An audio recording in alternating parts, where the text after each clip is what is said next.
तो बेटा हम लोगों ने इलेक्ट्रॉन और प्रोटॉन की डिस्कवरी में पढ़ा। नेक्स्ट टॉपिक हमारा है डिस्कवरी ऑफ न्यूट्रॉन। तो बेटा जो डिस्कवरी ऑफ न्यूट्रॉन के बारे में पढ़ने से पहले कुछ स्टोरी बेसिक हमें पता होनी चाहिए कि एटम बेसिकली डाल्टन ने क्या कहा था कि एक न्यूट्रल एटम जो है न्यूट्रल फंडामेंटल पार्टिकल है, ठीक है ना। लेकिन जब इलेक्ट्रॉन की डिस्कवरी हुई तो पता चला कि एटम के ऊपर जो इलेक्ट्रॉन्स हैं एटम के अंदर उन पे नेगेटिव चार्ज है। तो साइंटिस्ट के मन में इमीडिएटली क्वेश्चन आया कि ये तो न्यूट्रल पार्टिकल नहीं रहा, तो इसका मतलब यहाँ पे पॉजिटिव चार्ज भी प्रेजेंट होना चाहिए। तो उसी बेस पे प्रोटॉन की डिस्कवरी हुई जो हम लोगों ने कल डिस्कस किया था, ठीक है ना। कि एनोड रेस के अंदर किस तरह से प्रोटॉन प्रेजेंट होते हैं। लेकिन जब इलेक्ट्रॉन और प्रोटॉन की डिस्कवरी हो गई, नेगेटिव और पॉजिटिव चार्ज इक्वल मिल गया एटम के अंदर, तो एटम कैसा हो गया? न्यूट्रल। अब ये बात तो सही है, लेकिन अब नेक्स्ट डाउट जो साइंटिस्ट के मन में चला वो क्या चला? मास को लेकर। हाइड्रोजन का अगर हम मास देखें, हाइड्रोजन के अंदर बेटा जो प्रोटॉन है वो कितने हैं? 1। और हीलियम के अंदर प्रोटॉन है 2। क्योंकि एटम का पूरा मास जो है वो डिपेंड करता है किसके ऊपर? प्रोटॉन्स के ऊपर, ना कि इलेक्ट्रॉन्स के ऊपर। क्योंकि इलेक्ट्रॉन का मास तो नेग्लिजिबल होता है जिसको हम कैंसिल आउट करके चलते हैं।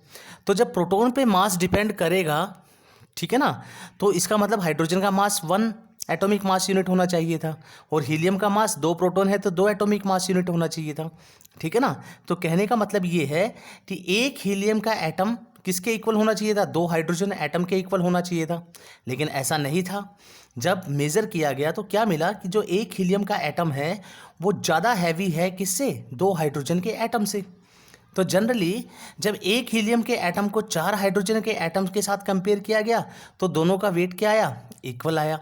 यानी यहाँ पे जो क्वेश्चन अराइज हुआ कि जो एक्स्ट्रा मास आ रहा है वो किस वजह से आ रहा है? भाई मास तो दो एटॉमिक मास यूनिट होना चाहिए था हीलियम का, ठीक है ना। लेकिन हम लोग हीलियम को लिखते कैसे हैं? He24। हीलियम को हम लिखते हैं He24। यानी ये मास जो है वो 2 से ज़्यादा क्यों आ रहा है फिर? तो यहाँ पे क्वेश्चंस अराइज हुए कि भाई इसका मतलब न्यूक्लियस के अंदर कुछ ना कुछ और भी प्रेजेंट है। उसी तरह से दूसरे एलिमेंट्स अगर हम देखें, हीलियम के अंदर 2 प्रोटॉन है, लिथियम में 3 है, बेरिलियम में 4 है, लेकिन उनका एटॉमिक मास तो बहुत ज़्यादा है एज कम्पेयर टू प्रोटॉन से। तो यहाँ पे डाउट अराइज हुआ साइंटिस्ट लोगों के माइंड में कि भाई कुछ ना कुछ न्यूक्लियस के अंदर और भी कुछ प्रेजेंट है।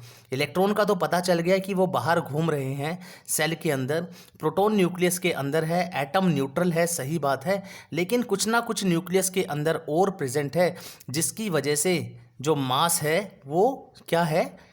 एक्सपेक्टेड मास से जो हमारा मास आ रहा है यहाँ पे कैलकुलेटेड वो ज़्यादा आ रहा है। इसका मतलब न्यूक्लियस के अंदर कुछ एक्स्ट्रा पार्टिकल भी प्रेजेंट है जिसकी वजह से ये मास जो है वो ज़्यादा आ रहा है, ठीक है ना। तो इसी को प्रूव करने के लिए जेम्स कैडविक ने 1932 में क्या किया? बोरोन, बेरिलियम या एल्युमिनियम आप कोई भी ले सकते हो, कि बोरोन की मेटल के ऊपर उसने अल्फा पार्टिकल की बम्बार्डमेंट्स की। जैसे उसने बम्बार्डमेंट्स की तो यहाँ से कुछ रेज, न्यूट्रल रेज निकलनी स्टार्ट हो गई।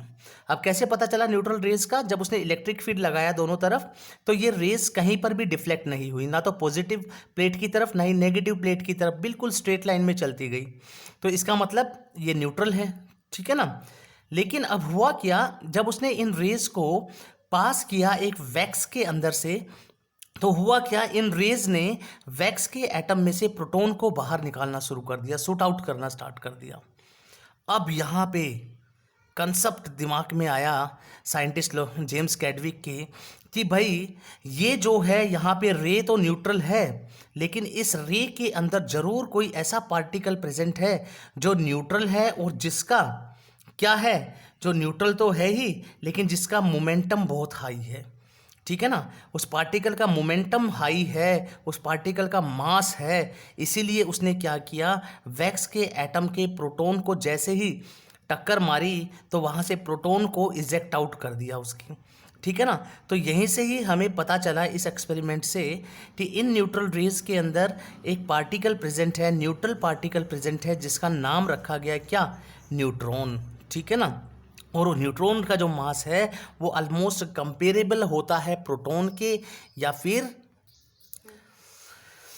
तो यहाँ से हमें आइडिया मिल गया जेम्स कैडविक को कि इन ये जो रेज है वो न्यूट्रल तो हैं ही, लेकिन इनके अंदर जो पार्टिकल प्रेजेंट है वो न्यूट्रल पार्टिकल प्रेजेंट है जिसका मैग्नेटिक मोमेंट है, और उन्होंने इस प्रोटॉन को यहाँ से इजेक्ट आउट कर दिया। ठीक है ना। तो यही स्टोरी बस हमारी न्यूट्रॉन की डिस्कवरी की है जो आपको पता होनी चाहिए। और उसके अलावा कुछ इंपॉर्टेंट पॉइंट्स आप लोगों को पता होने चाहिए यहाँ पे न्यूट्रॉन्स के बारे में कि किस तरह से न्यूट्रॉन की डिस्कवरी की। जेम्स कैडविक ने अल्फा पार्टिकल्स की बम्बार्डमेंट की बेरिलियम, बोरोन और एल्युमिनियम के ऊपर।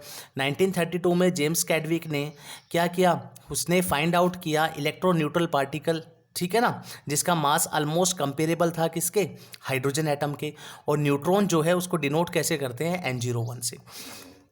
कुछ इंपॉर्टेंट पॉइंट्स पता होने चाहिए। न्यूट्रॉन जो है एक फंडामेंटल पार्टिकल है, एटम के न्यूक्लियाई के अंदर प्रेजेंट होता है। ठीक है ना। अब एटम के न्यूक्लियाई के अंदर प्रोटॉन और न्यूट्रॉन दोनों प्रेजेंट है।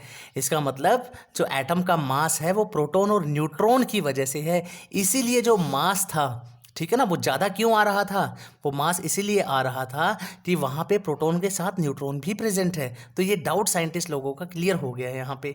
जेम्स कैडविक को क्रेडिट जाता है न्यूट्रॉन की थ्योरी का, ठीक है ना, न्यूट्रॉन की डिस्कवरी का। न्यूट्रॉन एक इलेक्ट्रो न्यूट्रल पार्टिकल होता है, ना इस पर पॉजिटिव और चार्ज होता है और ना ही नेगेटिव चार्ज होता है। मास ऑफ न्यूट्रॉन जो है वो ऑलमोस्ट इक्वल होता है प्रोटॉन के, बल्कि मैं ये कह सकता हूँ कि थोड़ा सा हैवी मास होता है न्यूट्रॉन का एज कम्पेयर टू प्रोटॉन। कितना मास होता है, 1.6748 इंटू 10⁻24 ग्राम। न्यूट्रॉन रिलेटिवली हैवियर होता है तीनों फंडामेंटल पार्टिकल इलेक्ट्रॉन प्रोटॉन से।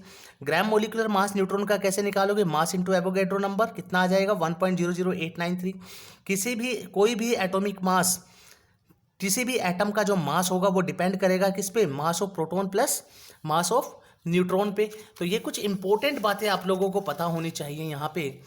उसी तरह से जो आइसोटोप्स हैं हमारे, वो आइसोटोप्स कब बनते हैं, जब डिफरेंस आता है नंबर ऑफ न्यूट्रॉन में। फॉर एग्जांपल आइसोटोप हाइड्रोजन के 3 होते हैं, इस टॉपिक को हम डिटेल में पढ़ेंगे आगे, ठीक है ना। प्रोटियम, ड्यूटेरियम और ट्रिटियम हाइड्रोजन के 3 आइसोटोप हैं, H11, H12, H13। तो एटॉमिक नंबर तीनों का 1 है। नंबर ऑफ इलेक्ट्रॉन किसके इक्वल होते हैं, एटॉमिक नंबर के, तीनों में 1 है। और नंबर ऑफ इलेक्ट्रॉन जितने होंगे उतने ही नंबर ऑफ प्रोटॉन होंगे, तीनों में 1 1 1 है। लेकिन नंबर ऑफ न्यूट्रॉन कैसे निकालते हैं, atomic mass minus atomic number. तो 1 - 1 0, 2 - 1 1, 3 - 1 2। तो तीनों ही में आप क्या देख रहे हो, नंबर ऑफ न्यूट्रॉन डिफरेंट है। तो नंबर ऑफ न्यूट्रॉन के डिफरेंस की वजह से ही हमारे पास क्या आइसोटोप्स आए थे, ठीक है ना, आइसोटोप की जो है डिस्कवरी हुई थी।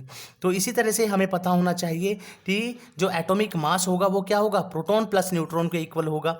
तो जब मैं प्रोटॉन और प्लस न्यूट्रॉन को ऐड करूँ तो हमारे पास एटॉमिक मास आता चला जाएगा, ठीक है ना। न्यूट्रॉन जो है वो अनस्टेबल स्पीसीज होती है और डिके हो जाता है किसमें, प्रोटॉन, इलेक्ट्रॉन और एंटी न्यूट्रिनो में है। इनकी हमें डिटेल में नहीं जाना, ये आप फिजिक्स में पढ़ोगे एंटी न्यूट्रिनो, क्योंकि न्यूक्लियस के अंदर प्रोटॉन और न्यूट्रॉन के अलावा भी बहुत सारे पार्टिकल्स होते हैं, ठीक है ना।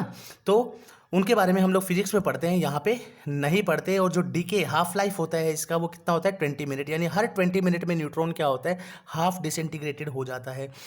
जो डेंसिटी होती है न्यूट्रॉन की 1 × 10⁻12 kg/cc होता है। तो बेटा हम लोगों ने देखा कि एटम जो है वो एक स्मॉलेस्ट फंडामेंटल पार्टिकल नहीं है। क्यों नहीं है, क्योंकि उससे भी छोटे पार्टिकल इलेक्ट्रॉन, प्रोटॉन और न्यूट्रॉन होते हैं, ठीक है ना। जब इलेक्ट्रॉन की डिस्कवरी हुई और हमें पता चला कि एटम